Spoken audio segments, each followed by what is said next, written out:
And we're back on stage 2 for the Diana Initiative. Hello, everybody. I'm Josh again. And a quick announcement for y'all. Don't forget to visit the Expo Hall. We have sponsors with contests and swag, community organizations you should really find out more about, and the Red Team Village with 5 Red Team talks going on. And there are raffles happening throughout the event, though. Those should be closing out pretty soon. While you still have time, go visit the Expo Hall.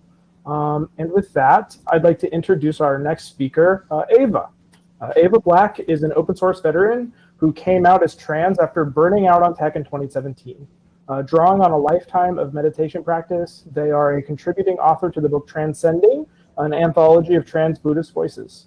But they came back to tech, thankfully, and now are a member of the Kubernetes Code of Conduct Committee, project manager for Open Enclave, and a board member of a Seattle-based nonprofit that educates and advocates for consent in all aspects of life. Please welcome Aeva Black. Ooh. Hey, folks. Right. Well, I was going to intro myself, but Josh did a great job of that. It's easier for me to talk about tech. That's usually what I do in conferences. But today I'm going to be a bit more vulnerable and talk about myself.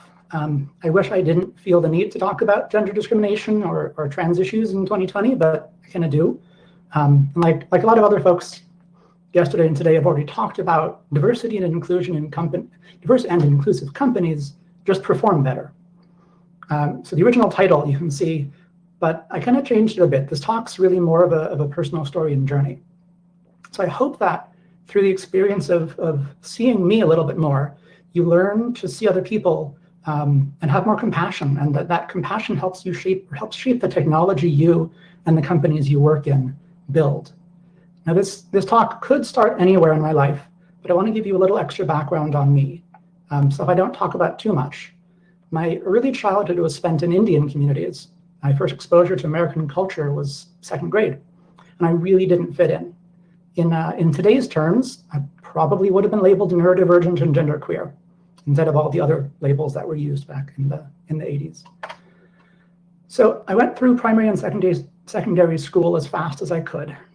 I was lucky enough to get through college pretty quick and jump into a startup during the first dot-com bubble. I was still a teenager, a long-haired, eyeliner-wearing goth who kept odd hours and wrote angsty poetry, and I loved Linux back in the 90s. I mean, I really didn't fit in the tech industry back then. I bounced through some startups and back to university and back to startups, and then eventually I fled California. And really. So in 2011, I was kind of living off grid, doing database consulting, and a friend convinced me to go to Burning Man. If you've never been, it is exactly as hedonistic as you might have heard, disproportionately filled with tech bros who party without a care in the world. And it's also completely different from that. It can be a safe space for vulnerable self-discovery for a lot of people, full of compassion and self-expression and beautiful art, where queer and trans folk find a safe space unlike anything in the default world. It is all of that, and ironically, it's where I learned how to act like a tech bro. The Burn gave me a chance to learn about a culture I had never felt safe in growing up, men arguing with each other. I learned that if I spoke over others, my point would be heard. If I used rhetoric, I could convince the whole group that I was right. And that if I kept showing up and I kept stating my opinion, sooner or later there wouldn't be any opposition left. And I learned how leadership can emerge from open conflict. You just need to be perceived by the group as somebody important, someone the current leaders are willing to treat with respect. And then your opinion carries more weight. Now, to be clear, I think these are toxic norms. They don't represent the ideals of Burning Man, nor do they represent my ideals. But for a couple of years, I thought this was just how business gets done. And I came back from the Burn with a completely different approach to work. Within a year, I started a new open source project. I was flying all over the world, talking at conferences, partying with customers, meeting clients. It's like I had just found easy mode. And I got promoted. And I got promoted again. And then 2 years later, I was up for another promotion. And instead of staying there, I spun out to a startup. Someone offered me the role of VP, running the whole engineering wing. In hindsight, I was really unqualified. But as is typical for someone who was perceived as man, I was hired based on what someone thought I could do, even though I'd never done it before. And so in those 5 years, my income more than doubled.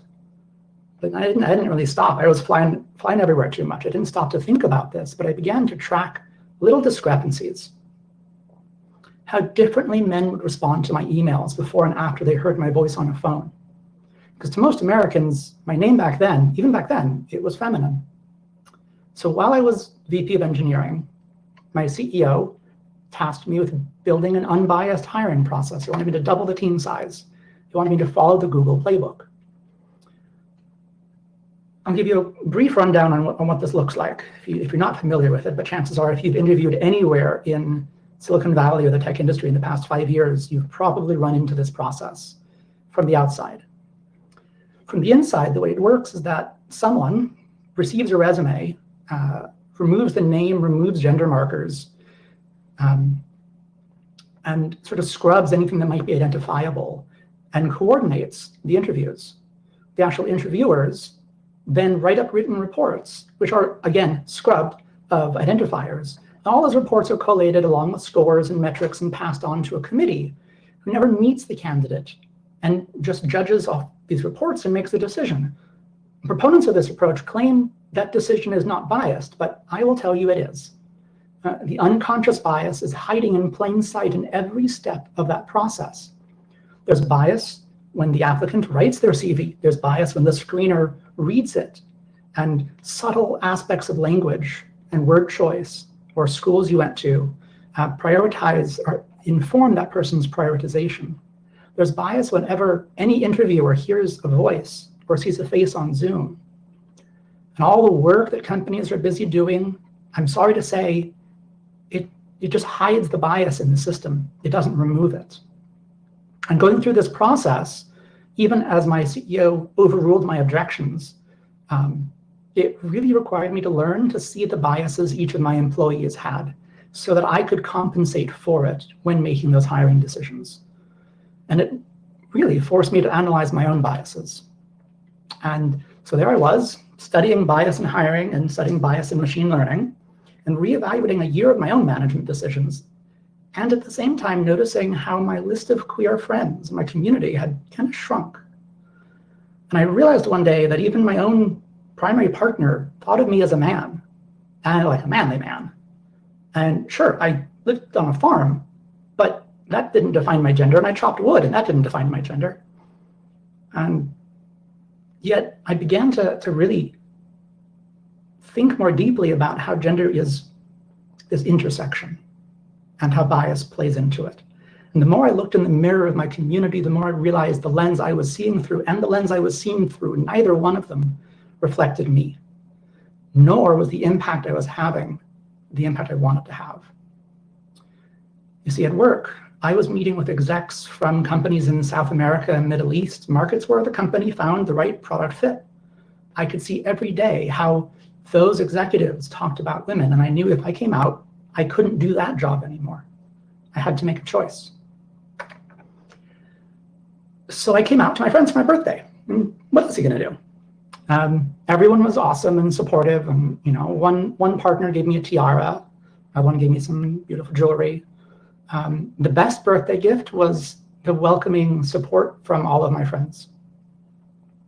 But after that party, I had to put on boy clothes again and get back on a plane and go fight with my CEO, because passionate debate is how business gets done for some people. I knew that I had to leave that company. It just took a little bit of time. And I told myself, I'll just take 6 months off, but let's be real. I burned out. I walked away with no idea whether I'd want to or even be able to get back into tech. Let's pause for a moment now and smell the roses, because this talk gets a little bit dark and it's about to get kind of darker. And I want to talk about what I learned about bias through that process and then in the window of sabbatical for a while. I did a lot of self-reflection and therapy and navel gazing on questions like, why is my favorite color red? Might seem totally irrelevant, but bear with me for another minute. It's not. I was told as a kid that I was colorblind. And it's not that simple. It's about 10% of the world is labeled as colorblind, but there's actually a whole subclasses, more than 10 of them, for different variations of this. different variations in the color cones in our eyes. People have a little different reception on their blue, red, or green, or they have none of one of those, or they have extra. For me, I just don't see red as much as everybody else. The colors are shifted. Quite literally, my perception of the world is biased because it deviates from the norm. And as I thought about this, I thought, what about imagination and memory? Like, I perceive these too. And without getting yet into the structural or chemical differences between brains, I thought, well, what's in there is just a garbled pile of my own experiences, but somehow all of those memories affect my judgment of everybody I meet today. We call this learning when it is explicit, or bias when it's implicit. And there's a real-time connection between our physical senses, our memories, and our impressions of people. When I imagine a rose, it doesn't bring up the smell, or the memory of my grandmother. But whenever I smell a rose, it always does. And that momentary flashback is going to impact my perception, my impression of a moment in time, or a person who's wearing rose-scented perfume. So our experience of the physical world is completely unique because it is mediated by our own past. And I mentioned chemical state, but there's so much more going on in the body.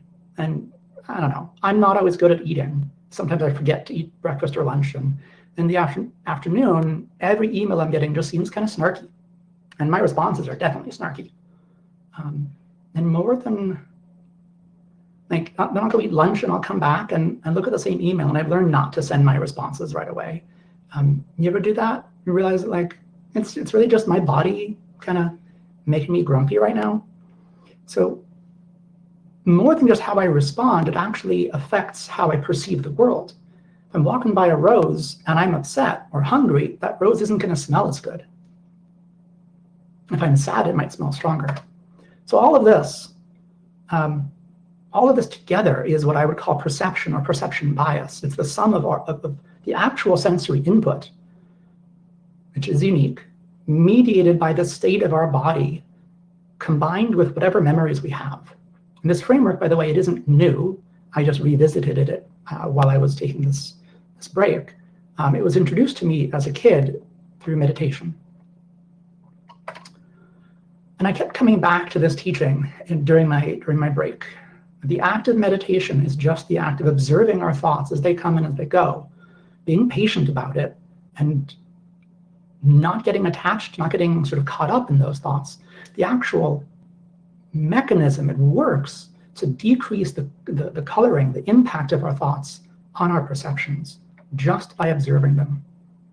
Now, sitting on a cushion is not the same thing as meditation. That's just where we go to practice, to train our mental muscle. It's kind of like a gym. Like, you go to the gym to lift weights, you sit on a cushion to work out your brain. And if meditation is increasing your anxiety, change it up, slow it down, ask for help. Right? If you were going to the gym and it hurt, you'd ask for a physical trainer to give you tips on your posture. Do the same thing with your brain. So about a year after I left that role and came out, I started looking for work in the tech industry again. I'm like, I'll try it again. And I thought by this point in my career, I should be past all of that exam by whiteboard theater. But turns out I wasn't. I was asked over and over again to pass these sort of panel whiteboard exams by old white men. And I say old white men not to categorize people in a negative way, but to draw attention to a divide that I suddenly found myself on the other side of. Gender shouldn't matter, but it does. And it is only through recognizing that we're going to be able to improve things. But I was suddenly really aware in a way I had never been before, because I was aware that they were aware and that they were uncertain of what to do about that. I would inevitably be ushered to the one single occupant bathroom somewhere on campus, far away from where my interviews were happening, because they didn't know how to ask or want to usher me to a gendered bathroom. And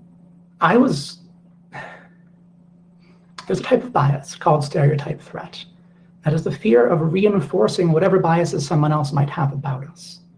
Since I couldn't know what bias they might have had, but it was obvious that they were having some experience, my anxiety just filled in that gap, and things got rough for a while. So I'm going to warn you all, the next couple of minutes of this talk might get a little bit extra rough, and then it'll get happy again. I promise there is a happy ending. If you don't want to hear the actual stories that I faced from some of these tech companies, go ahead and mute. I'll do a little wave when I'm done, and you'll see some happy slides, a photo of DEF CON. Which I wish we were all at this year, but yeah. And so, oh yeah, and names of companies and people are scrubbed from all of this. One colleague that I'd worked with, right, just like he was really excited that hey, Eva, you're back in tech. It's so good to hear from you. We talked on the phone for an hour. It was super clear that I could help his team grow, and I knew the tech they were using inside and out. The call ended with a really enthusiastic, yeah, our recruiter's going to reach out to you right away. And I could tell they pulled up my LinkedIn. I'd already changed details up there. And suddenly a week went by, and I checked in and I got a cold email.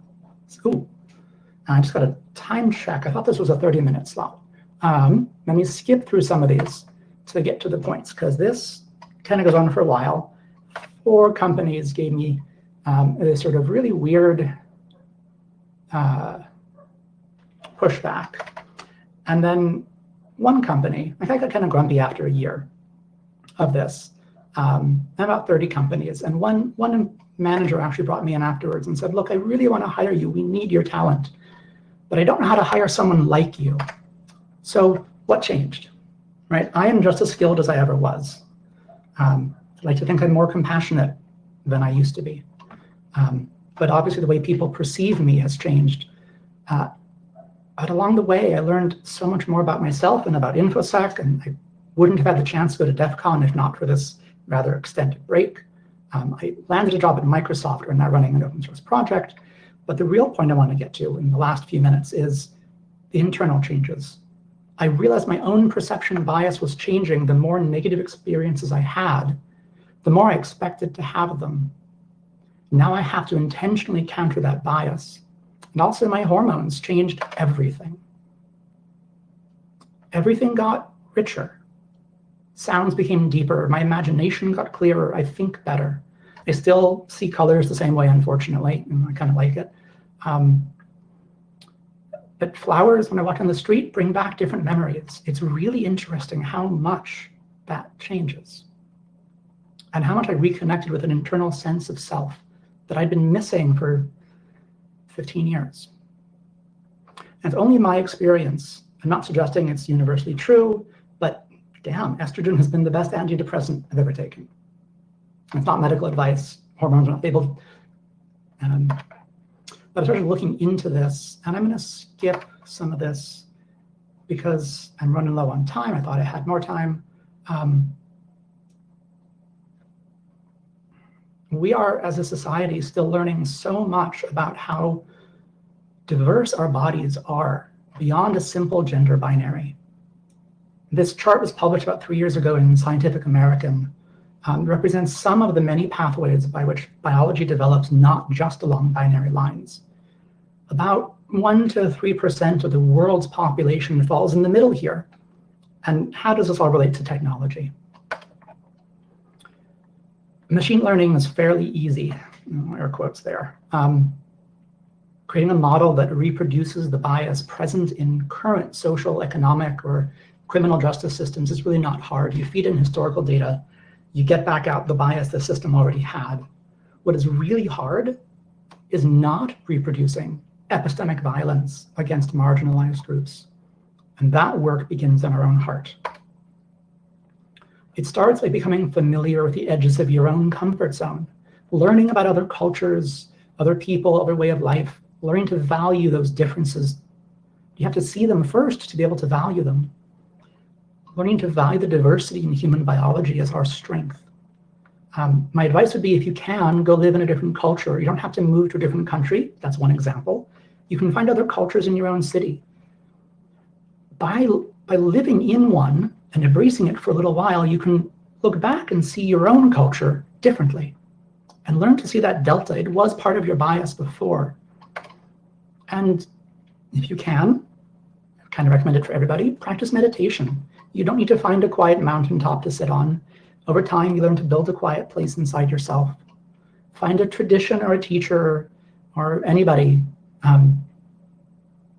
and stick with it. It is not easy to see yourself clearly and to understand your own biases, but it is worth it. It is the only way we improve this society and make our companies more inclusive. Thank you. So if there's still time, I'll take some questions. Otherwise, you can find me online. Ava, thank you so much for that talk. That was excellent. We have time for one quick question. And Red asks, how do you remove your own bias when interviewing candidates? The unfortunate answer is you can't. We all are biased. All of us, all the time. It is inherent in being human. But by becoming directly aware of my bias, that is to say, how my judgment is different than the norm or different than yours, different than other people on my team, I can do my best to compensate for it. Or we can build review panels that are inclusive and welcoming and talk about that bias. I'm like, well, I don't know enough to judge that. Does someone else here know enough? For sure, getting feedback from other people, having other voices. That yeah. Thank you. Cool. Okay. Great. Thank you so much for speaking again. Let's have a virtual round of applause for Ava. Whoop, whoop. And with that, I will be signing off. See you all next time.